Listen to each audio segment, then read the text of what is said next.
مافی هیوە ئەو مافە یاساییەی لە ڕێبەر ئۆجالان زەوت کراوە. دەوڵەتی داگیرکەری تورک بەردەوامە لە پێشێلکاریەکانی لە یاسا ناوخۆیەکانی تورکیا و ئاستی نێودەوڵەتیشدا. یەکێک لەوانە دەستەبەرنەکردنی مافی هیوایە بۆ ڕێبەر ئۆجالان کە هەر زیندانیەک ماوەی 20 ساڵ لە زینداندا بێت دەتوانێت داوای ئەو مافە بکات، بەڵام دەوڵەتی تورک پشت لەو یاسا جیهانیە دەکات و بەردەوامی بە فاشیزمێتی خۆی دەدات. مافی هیوا بریتە لە یاسایەک یان مافێک کە لە دادگای مافی مرۆڤی ئەوروپا دەرچووە. بەپێی یاساکە هەر بەندکراوێک ماوەی زیاتر لە 20 ساڵ زیندانی بکرێت. دوای تێپەڕبوونی ئەو ماوەیە مافی ئەوەی هەیە دووبارە پێداچوونەوە بە بڕیاری سزادانەکەیدا بکرێت، یان ئازاد بکرێت یان بە ئازادبوونی مەرجدار. ئەم مافە لەگەڵ بەرەو پێشچوونی یاسای مافی مرۆڤ لە ئەوروپا هاتە ئاراوە، دوای ئەوەی هەوڵدرا کە سزای لە سێدارەدان هەڵوەشێتەوە. لەجێ ئەوە سزای زیندانیکردنی هەتاهەتایی پێشخراو لەلایەن چەندین دەوڵەت ڕەزامەندی لەسەردرا، بەڵام دواتر یاساناسان و دادگای سزادانی تاوانکاری ئەوروپی بۆی دەرکەوت ئەمە پێچەوانەی فەلسەفەی سزادانە لە یاسا و بەتایبەتر مادەی سێی ڕێکەوتنامەی پاراستنی مافی مرۆڤ و ئازادیە بنەڕەتیەکانە.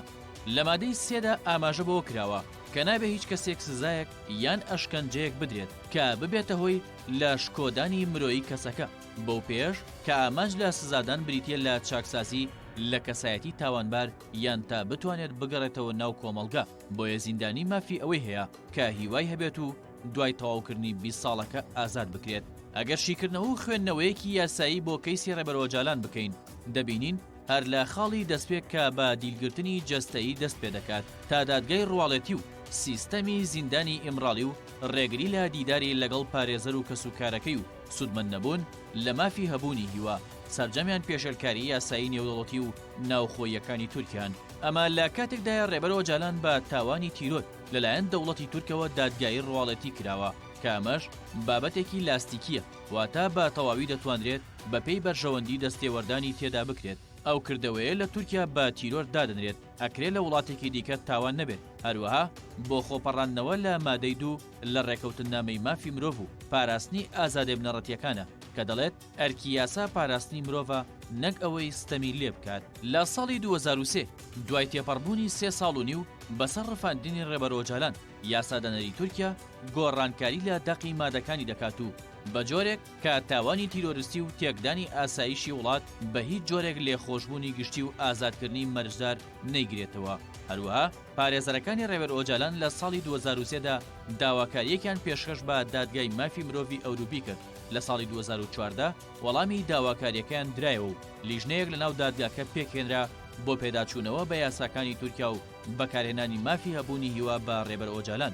سەرەتا دەوڵەتی تورک بێدەنگی هەڵدەبژێرێت، بەڵام دواتر ڕەتی دەکاتەوە هەنگاوێکی ئەرێنی بنێت. بە ئاشکرا دەڵێت مافی هیوا کەیسی ئۆجالان ناگرێتەوە، ئەمەش بەپێی بەندی 5 لە مادەی 95 دەستوری تورکیا پێشێلکاری یاساییە، چونکە لەو مادەیە ئاماژە بەوە کراوە لە کاتی هەبوونی ناکۆکی لە نێوان بەندێکی یاسایی ناوخۆ بەندێکی ڕێکەوتنامەی نێودەوڵەتی لە پێشینە بۆ ڕێکەوتنامەکەیە کە تورکیاش ئەندامە لەو ڕێکەوتنامەیەدا کە دانی بە مافی هەبوونی هیوا داناوە. هەروەها ماوەی نزیکەی 3 ساڵە گۆشەگیرێکی تون خراوەتە سەر ڕێبەر ئۆجالان و ڕێگە بە پارێزەرانی نادرێت سەردانی بکەن. ئەمەش جارێکی دیکە پێشێلی مادەی 6 بەندی جیم کە دەڵێت تاوانبار لە ڕێی پارێزەر نوێنەرایەتی خۆی دەکات. چڕانی پەیوەندی ئەم نێوەندەش پێچەوانەی یاسایە. تا ئێستا نزیکەی 800 پارێزەر لە سەندیکا جیاوازەکانی جیهانەوە با پێشکەشکردنی ئیمزا و داواکاری بەشدار بوون لە هەڵمەتی ئازادی بۆ ئۆجالان و پێیان وایە ئەوەی دەوڵەتی تورک دەیکات بە تەواوی پێشێلکردنی یاسا نێودەوڵەتی و ناوخۆیەکانی تورکیایە.